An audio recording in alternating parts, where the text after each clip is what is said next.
Yeah, so I needed to talk about Iran because I realized, even though, okay, I got comments, people saying, why don't you talk about Iran? Why didn't you talk about this big event that happened in Iran? And the thing is, part of it is I don't want to even respond to that because because I know that you're asking because you think I hate Iran.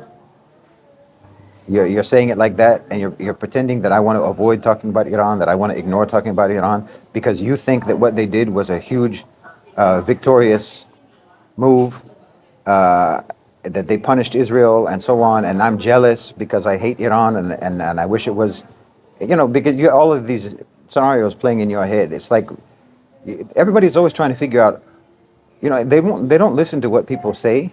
They just want to know by what they say, can I tell who he loves and who he hates? You know? It's like it's so grade school, so childish. So for people who think that I didn't talk about Iran, I was in real time talking about Iran and what was happening while the drones were in the air. Well, most of you were probably asleep in the West. I was awake and following the news, and I was talking about it in real time on our discussion group on Telegram. And I tweeted I did a few tweets, but mostly I was active on the Telegram group. So I was talking about it. I also talked about it in the news breakdown that was actually recorded on the day, but it didn't get published until today due to technical issues. But that's for members only. But the discussion group is open to the public. And I even posted something at the time on the community page, inviting people to come to the discussion group on Telegram. On the YouTube, yeah, sorry, the YouTube community page, an announcement or whatever, inviting people with the link to come to the discussion group on Telegram because we're following the events. And I'm participating in that and I'm talking and sharing my thoughts and my perspective. But people think there's a couple of reasons that people think I don't want to talk about it. I think what I can intuit from the type of people who think they're calling me out on not talking about Iran. One, as I said, is because they think that I hate Iran and that I hate the Shia, whereas Iran and the Shia are the only ones in the world who are standing up to the West. Okay, there's that. And then there's because they think that I said that there would be no attack, that Iran wouldn't attack, which isn't what I said. Obviously, what I said was I didn't think that there was going to be some devastating World War III starting attack by Iran on Israel. Now, I am surprised that they did attack directly from their territory. I am surprised by that. I expected them to just mobilize their proxies, which they also did. But I was surprised that they attacked from their territory onto Israel's territory. But my surprise my surprise from that was greatly minimized by the way it was done, which clearly shows orchestration, choreographed. This was a choreographed and agreed upon between all parties performance of retaliation. And the thing is, when I say that, all of the type of people who made those comments, who think that they're calling me out for not talking about Iran, even though I was talking about Iran while they were probably sleeping, they're pro Iran, irrationally pro Iran.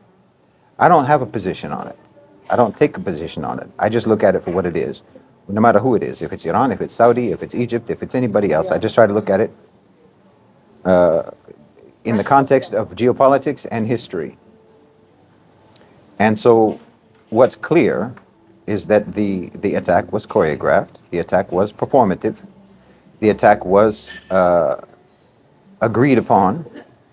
Everybody knew about it. Everybody was informed of the details, what to expect, when, how bad it was going to be, how big it was going to be, and what even the expected damage was probably going to be, who was going to be targeted. And this isn't strange for Iran. This is how they do. And I'm not critical of that. This is the problem. You people will think, because you want to believe that it was like the beginning of a new Salah ad-Din, that Iran did this, that finally, which by the way is true, finally Iran actually did something, backed their words up, which they haven't done ever. That's a fact. Everybody likes to talk about it, but they haven't done actually anything until now. And the way they did it now was, again, with full consent and agreement between all parties. That's not also open to question, by the way. That's confirmed. It's confirmed that they told Washington exactly what they were going to do. They told all of the countries in the region, including Israel, what they were going to do. And again, this isn't strange for Iran. We know that that's the same thing that they did when they retaliated for the American killing of Soleimani. They did the exact same thing. And it's even on record with Trump talking about it in public, about how he got the call from Iranian representatives explaining, because you did this, for the political optics, obviously we have to hit you back. Which he, as a grown-up, understood. Yeah, I understand you have to do that for the political optics. And so they told him, we're going to launch, 17, 18 missiles at such and such base. But don't worry, these are very precise guided missiles. No one's going to get killed, and none of them will actually hit the base. But we will launch this attack, and we have to do it for the political optics. So we know that this is how Iran does things. And what I keep trying to say is that when I say that, the people who are blindly in love with Iran and have an unrealistic, ideologically informed view about Iran, whether positive or negative, they will either be offended by my saying that and think that I'm mocking Iran for pursuing this retaliation in that manner, or there will be people who will be very disappointed that it wasn't a real, so-called real attack against Israel that was supposed to unleash carnage and bloodshed across the region, because they're very disappointed that the war hasn't escalated. Because again, like I said in the news breakdown, we do have neocon-minded, warmongering chicken hawks among the Muslims. Yeah, some of them expressing disdain for the theatrics. Yeah, because they wish that it wasn't. But in my opinion, this shows a remarkable, admirable level of responsibility and wisdom on the part of Iran, the way they did this. It was a very, the statecraft, the diplomacy and the statecraft, and the pragmatism, the practicality, the realism, the realpolitik, and the discipline of how they did this, I approve completely. I think it's exactly the right way to do it. It's a masterstroke. What they did, again, it's not open to question. Obviously, they let people know way in advance. Then they sent out drones that take hours and hours to reach Israel, and predictably, and uh, as was expected and intended, the overwhelming majority of those drones were shot down long before they reached Israel, which is what was supposed to happen. But some got through, and the ones that got through were the ones that were supposed to get through. This is my opinion. You can take it or leave it. And the missiles that got through were supposed to get through, because it was agreed upon. That's clear to me. And the only reason that America would say, because America said on Friday, there was a Pentagon official who said basically exactly what happened over the weekend. They said that that's what they were expecting to happen, which means you didn't intercept that information through intelligence channels. They told you. Simple. They told you this is what we're going to do, and they agreed. And America told Iran, this is reported as well, America told Iran, okay, basically, if you do it like that, it's fine. We won't respond. We ourselves, America, won't respond. And even if Israel attacks you back, we won't participate in that. That's what they said before. That was the deal they made. Iran kept their end of the deal, and America has so far until now kept their end of the deal, which is surprising, but they are. And the reason that they are is because of what I've been talking about all along, which is that Zionism is bad for business, Israel is bad for business, and things need to change. And the OCGFC, as I've been saying, and why I didn't think that there would be an attack from Iran, a devastating war-beginning attack from Iran, because the OCGFC don't want that. They don't want a region-wide war. They don't want the entire region to be set on fire.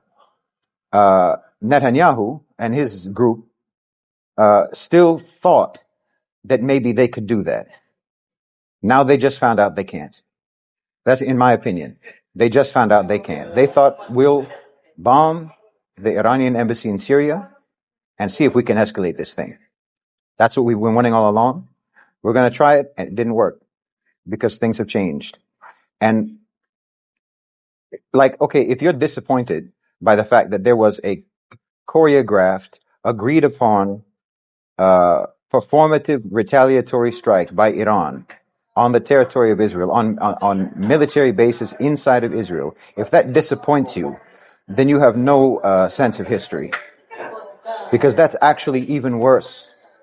That's an even worse indication for the future of Israel than if it had been a surprise attack and nobody knew about it.